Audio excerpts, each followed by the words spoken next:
St. John's had a shot to keep their undefeated season going against Baylor Thursday night, but they lost on a last-second buzzer beater in double OT. So let's bring in our New York Post college basketball writer, Zach Braziller, to break down the Johnnies' first-round loss in the Baha Mar tournament. And we also got to know what got Rick Pitino so pissed off with the officiating. Zach, let's take him Zach to school, man, because this one went down to the end. Wild game, wild finish. First, what did Coach Pitino say about the loss? And, of course, what's your takeaways from it? Yeah, he was upset. Specifically felt it was, the officials did a review. So 4.1 seconds left. St. John's up 2. They inbound the ball. Zuby Ejiofor gets fouled. 3 Baylor guys kind of around him. One of the Baylor guys, after fouling, went down. So the Baylor coach, it wasn't close. Baylor coach wanted to review, for an elbow. Pitino felt it was unethical. The officials gave it to him, said it wasn't close to an elbow landing on anyone. Felt like the officials and the Baylor coach ice Zuby. Zuby misses 2 free throws. Jeremy Roach hits the 3 at the buzzer. I have a few takeaways. Number one, this team is legit. I know a lot of St. John's fans are really upset, and I understand. It was a crushing loss, a chance for a early statement win, but it took basically a miracle for Baylor to beat St. John's, one of the best teams in the country, to knock off St. John's. Other takeaways that some early season concerns cost them: free throw shooting, 16 of 28, turnovers, 18, defensive rebounding, gave 22 second chance points. Hard to beat a really good team when you do those things.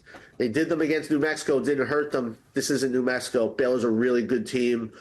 They've got elite transfers. They got an elite freshman in VJ Edgecombe. Robert Wright's another really good freshman. That's a really good team that hit some just huge shots. But I think overall, my takeaway after watching this game was St. John's is for real. They're a really good team. Yes, you wanted to win this game. Yes, they should have won this game. I felt like they lost it more than Baylor won it. But I do think in the long run, you have to be happy with what you saw. When you hear things like highly unethical, and you're saying that about the referees, man, like that can be damning in a way. So, I mean, would you agree with Coach Pitino that the officiating was kind of flawed? Yeah, I thought it was a poorly officiated game, no question about it. I didn't necessarily have as much of an issue with the freezing Zuby at the line, but they did the same kind of thing with Kadari Richmond at the end of the first overtime, where they kind of made him wait about 30, 45 seconds between shooting free throws because they had to clean up a dry spot, on the floor. I thought that was ridiculous.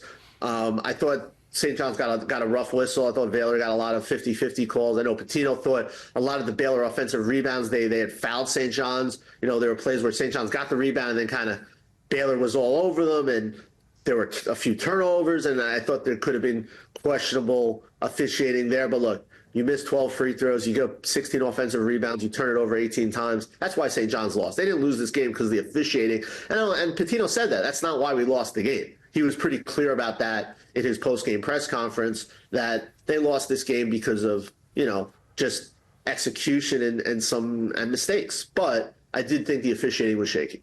Okay, let's see how they bounce back. So what or who's next for St. John's? And do you think that this team is mature enough to kind of put that Baylor loss behind them and handle business in their next game? Yeah, look, they get Virginia tonight. It's not a good Virginia team. They lost last night to Tennessee by 20. St. John's an 11-point favorite tonight. I'm not saying it's going to be easy because, look, you just had a crushing loss, double overtime. I do think there will be some fatigue. Brady Dunlap is a question mark to play with, like a hip groin injury. But look, I do think they'll find a way to win. And, we said it before, have a winning trip. Go 2-1. Yes, you would have preferred one of those wins to be Baylor because of the resume. But if they go and they beat Virginia tonight, they beat Georgia on Sunday, I think you still have to feel good about this trip. Got to win these 2 games, though, to make that happen. But at the end of the day, St. John's basketball is for real, and the Red Storm are back. Is that what you're saying? I feel really good. Look, you didn't get a good game from Richmond. You didn't get a good game from Davon Smith. You had a lot of issues, and you still could have won the game, Zuby Ejiofor was great, 22, 10, and 5 blocks. RJ Lewis continues to play well, 16 points, 4 assists. You got some good stuff out of the bench. Simeon Wilcher hits a big 3. They shot the three really well, which has been, was a concern entering the year. It took everything from Baylor to win this game. We're talking about a Baylor team a lot of people think can make the Final Four. So I understand the fans that are upset, the disappointment, but I also think you have to look in the grand scheme and say this is a pretty good team and really showed themselves, in a big stage here. All right, Zach Braziller, thanks for your time, my man. All right.